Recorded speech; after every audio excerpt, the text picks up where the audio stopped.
Hey all, it's Adam from Shaffer. I've got Megan from Redemption Plus with me here today, and we're going to talk about merchandising cranes. So, Megan, please introduce yourself.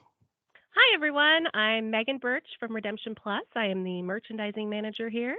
I have been with the company, this year will be 8 years, and spent a lot of time in and out of family entertainment centers. So I love talking about cranes and redemption and all that kind of thing. Awesome, awesome. Well, I appreciate you doing this. We want to start off by merchandising cranes because I see a lot when I walk into facilities. But how do you decide what product to put into a crane? Well, a lot of that will is determined by the size of the claw. So Okay. you can't go putting, a large plush in a 2-inch claw and vice versa. So you've got to make sure that what you're putting in there is going to fit that claw.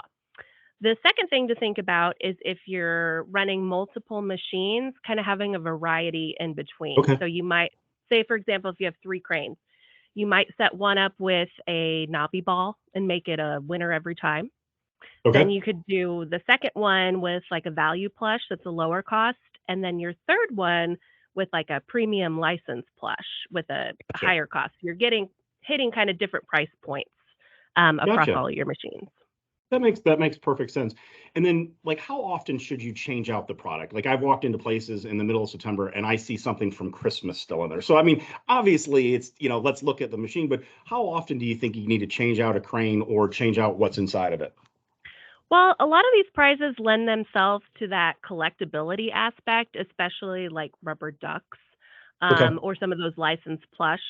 So, with something like a rubber duck, you want to change those out or bring in a different style, maybe even monthly, because that will uh, motivate your guests to continue to return and try to play to win each different little style of duck. Gotcha. You mentioned seasonal product. Seasonal product is great for your crane. It's a fun way to kind of decorate the game room. But you don't need to buy deep on the seasonal stuff. Buy one, maybe two cases and run it till it's Okay. gone. You don't want to be like you just said, seeing Christmas plush hanging around in the middle of summer. Yep. Um, so oh, and another thing too, cranes, more guests have a chance of winning a prize out of a machine than saving up enough tickets to go win that same prize in redemption. So Gotcha. if you are rotating, you're gonna giving your guests more desire and more opportunity to play and win. And if it's the same prize they see every time they come to visit, they might not want to play that game because they've already won it. You know what I mean? Yeah. Yeah, absolutely. And then talk about logo merchandise, and also like I've seen Marvel and some of those like movie theater things that are out there. Like, take me through a little bit about that of what you see in some of those cranes. Yeah.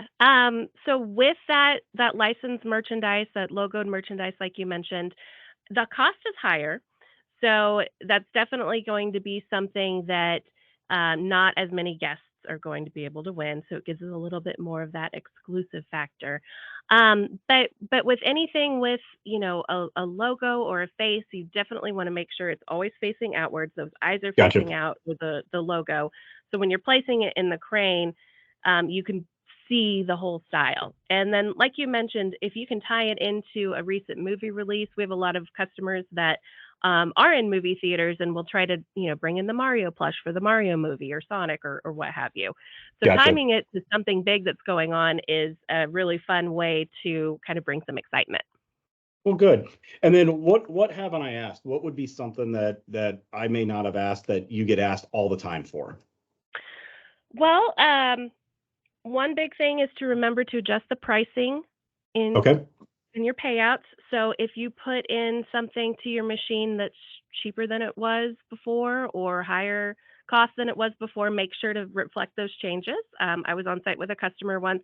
They had a value item in their crane. We swapped it out for a licensed plush. It was much higher cost, and they didn't adjust the cost, the payouts. Okay. So they were just giving away these kind of costly Yep. prices. So don't forget to do that.